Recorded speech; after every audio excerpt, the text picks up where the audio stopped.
government. It loves you and wants to keep you safe and well. It even wants to make paying taxes, fines, and court costs easier for you. How? Well, you'll need to meet your straw man. He was born the same day you were. He looks like you, has the same name, and lives in your house, but you never knew he existed. You will have even paid his parking tickets or taxes. The worst part?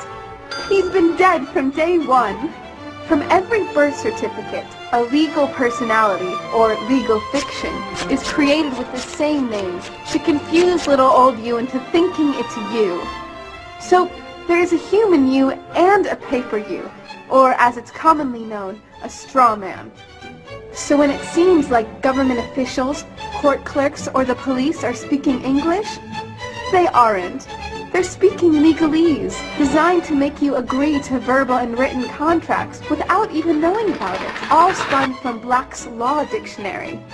For example, when the police say, "Do you understand?" you'll say, "Yes." What they are really saying is, "Do you stand under our authority?" Oops-a-daisy, you just created a verbal contract with them. Oh, you clever government.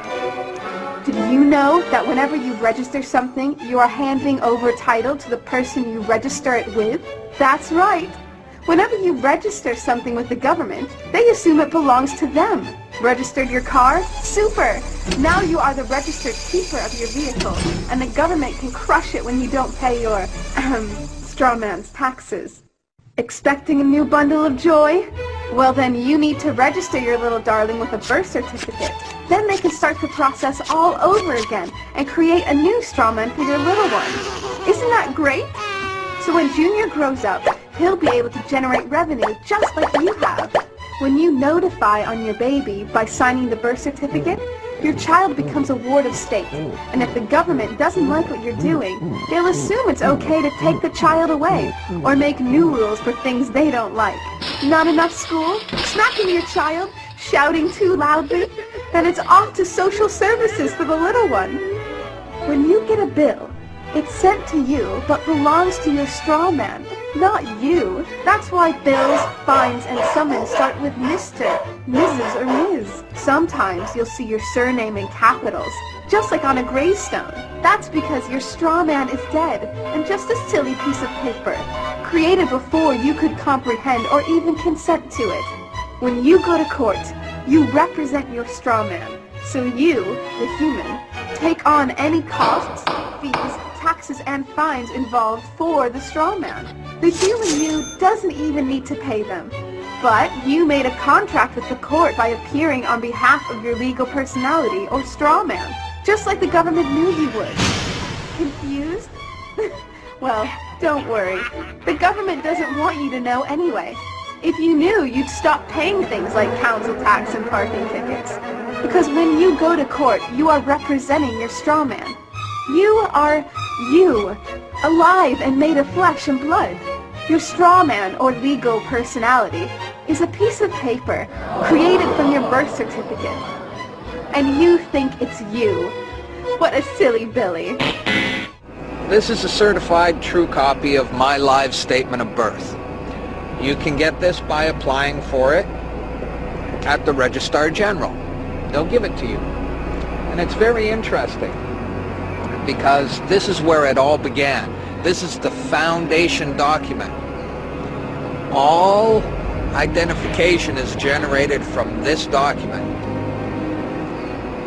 And so if the foundation document is no good, anything that's made from it is no good. That means driver's licenses, health cards, everything.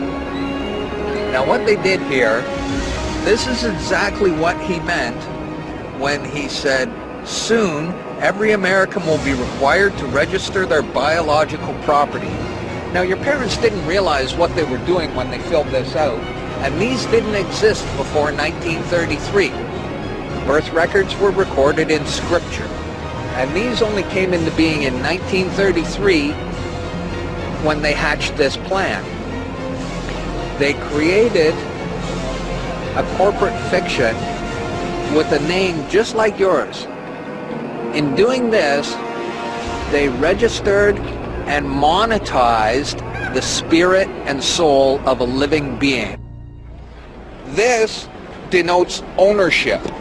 And when your parents were tricked into filling this out, they allowed your spirit and your soul to be monetized. And futures were sold on you. Spirit and soul. Now, this is my birth certificate. This is actually a share. See this red number? This A, I'm born in Canada, this is a Class A share. Now, this is called a CUSP number. And all securities require a CUSP number. And that's what this is. And you are held as collateral to secure the debt which our government owes to international bankers. So you and me and all these people here are actually collateral. And we don't even own our lives. We are chattel. And we believe we're free. I made an application to the Registrar General, and I got my original social insurance application. Now, before they sent it to me, they put a little piece of paper over this before they photocopied it. Because my friend has his, and they didn't block this out, and when you hold it up, you see Bank of Canada. It is said that the best slaves are the ones who don't know that they're enslaved. And we all have invisible chains on us, and we don't know it. What truth? That you are a slave. Like everyone else, you were born into bondage, born into a prison that you cannot smell or taste or touch. A prison for your mind. We're talking about big bucks. We're not talking about hundreds of millions or even hundreds of billions now. We're talking about trillions of dollars. The obligation is immeasurable. Nobody can measure it. This door's wide open now.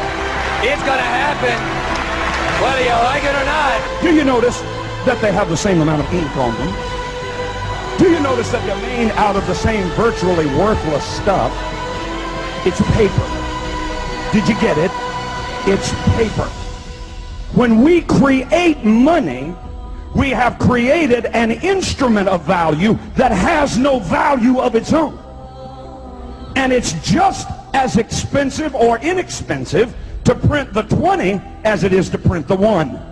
In January of 1913, in December of 1913, he signed the Federal Reserve Act, bringing the Federal Reserve System into place in America, and did what Thomas Jefferson said must never happen. He took the control of the money away from the people by taking it away from the Congress and gave it to a group of private individuals.